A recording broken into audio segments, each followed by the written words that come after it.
Today, I will go through one of the simplest and most effective ways to train your own AI models based on your own images to get greater control of your generations, locally with as little as 12GB RAM. It's a great way to create your own styles or design types. Rather than training a whole model from scratch, we will create a LoRA, or a low-rank adaptation, which is built on top of an existing AI model that allows you to augment it to your own trained images. If you want to learn more about LoRAs, take a look at my previous videos. We'll be using FLUX Gym, which is a straightforward app for creating LoRAs based on the FLUX Dev AI model. You can find more about it on the GitHub page, where you can follow the instructions to install it manually, but there is a one-click installation, which is possible through the Pinokio app. So you can install Pinokio first from this website, and once downloaded, open the app, go to Discover in the top right, and search for FLUX Gym. Select this and then download. Press download one more time to save it, and then it will go through the installation for all the dependencies that you need. Nothing else needed but to wait. Once completed, you can see this Open Web UI button on the left menu, which loads up the app for you. There are only two tabs in this app, one to train your model and one to optionally publish it. As for training, as you can see, there are only 3 steps. Starting with step 1, name the LoRA. This will be saved in your LoRAs folder, so name it something that helps you recognize it. As you can guess, I will be training a architect's pencil sketch style LoRA. Next is the trigger word or sentence to activate this LoRA, otherwise nothing will happen when you render it. It has to be an uncommon word or random numbers or letters, so that the AI doesn't get confused with typical words in the prompt. I will type in some random letters like ARKSTL. For the base model to train on top of, we'll use FLUX Dev, as Schnell produces lower quality and I don't have a pro version of Flux. We have a choice of VRAM settings next. If you have 20GB GPU or above, great. Select this version. It will run very quickly. However, if you have 12GB like myself, select this option. It may be able to run on less like 8GB, but I haven't tried that. And also, it will still take a very long time to generate. However, the fact that it is still possible to do locally just on 12GB is still amazing. Next, the training steps below are where you will need some trial and error to get the right number of steps. This number is affected by how many images you have. So let's first load in our dataset. You can drag and drop a dataset here in step 2. As for the number of images, it is recommended starting between 20 and 30, then you can move up to 50 and onwards. But remember, quality is always better than quantity. I will be first training a style based on rough sketches for buildings. So I'm trying to get as many different angles and scene types here. I have elevations, aerials, ground perspectives, and a variety of different building types. I'm trying to get the actual sketch style as similar as possible. Once you drag these in, you'll see the expected training steps update. To start, I will try low training steps, like around 1,000 or 2,000. These are calculated by multiplying these repeat trains and epochs, to change these equally. This may take some trial and error, as you don't want to overtrain or undertrain the model. I found around 2,000 training steps a decent models. Optionally, you can also save out images as you generate them, so that you can see a sample dataset image. I've selected by 12 for training, as the 1024 takes much longer, and I haven't noticed huge differences in quality. What is also important when training your model is to label them, which can be monotonous.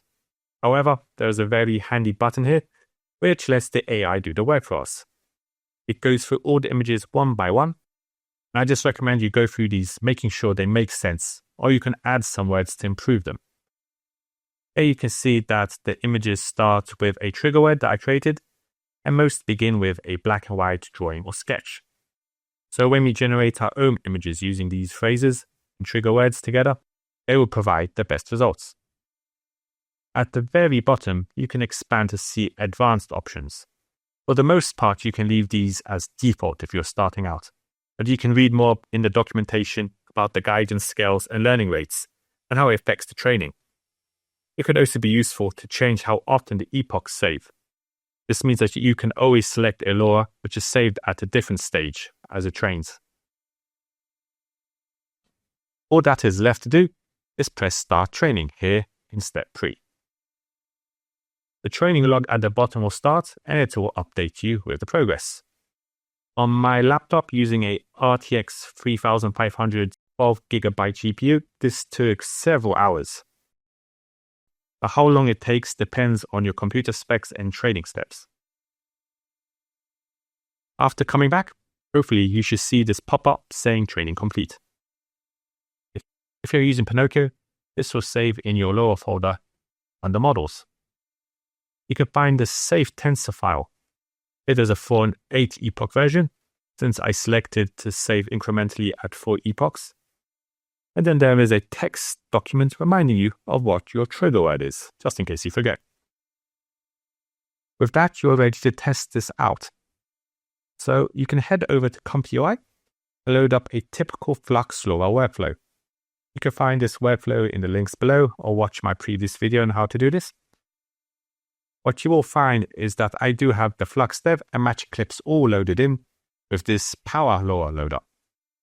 So click on the LoRA loader and just find the name of the LoRA you just trained. It will be there if it's in the correct folder.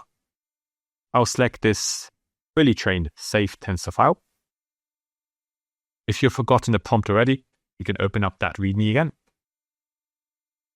And for the prompt, add in that trigger word and an additional phrase if you like, along with the description of the rest of the scene. So I will include black and white pencil sketch at the start of all my generations. And generating from an empty latent space, so there's no reference image, I can just hit generate and see what we get. This is looking great. Modern piece of architecture with large glazing and cantilevers with some nice trees and sketchy lines in an architectural style. If I open up the original training dataset, you can see the similarities in the styles and how this is working. Also some very nice details here with the frames and interiors too. What is great about training your own LoRA is that you can combine it with other ones, such as the Flux depth LoRA. For example, you can add a reference image, such as a massing model here. Once again, check out the links below for this workload. So now when it renders, it should add some details to these volumes and make it look like a pencil sketch. Nice. There are actually a lot of details added here for the windows and balconies, so you can see the kind of workflows you can build up based on your own trained models. It's just an example for training a render style, but you can create your own object-specific design styles or buildings.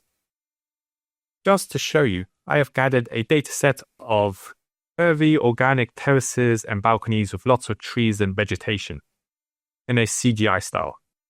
I will follow the same steps as I did previously and set all the training steps and add the captions, and then I can hit train.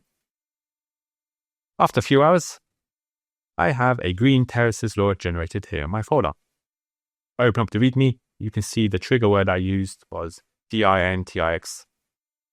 But back over in Comfy, I will replace the LoRA to the one I generated, and then add that trigger word.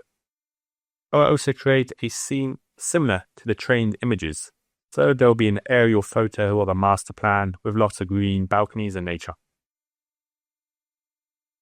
Then I'll hit generate. With this generation, you can see the results are very impressive. Comparing them with my trained images, you can see it has taken the balconies and the metal railings. I had both metal and glass, but didn't specify which in the prompt, so I just took a random one. But the perspective and hyperrealism is really brought out in these renders. Once again, you can combine this with other LoRAs, such as that Flux depth LoRA. I've added a reference massing image with a very strong perspective. And now in this generation, you can see it has taken all of these boxes and applied the curved balconies with some trees and metal railings again around it. So the consistency is pretty good on a small dataset, even with low training steps. Training and combining LoRAs is one of my favorite workflows. Using FLUX Gym simplifies the process a lot. However, gathering the datasets and playing around with the correct settings takes some trial and error, especially when you dive into the advanced settings to fine-tune it. Thank you for watching this, and I hope you enjoy trying out these on your own buildings, designs, and styles.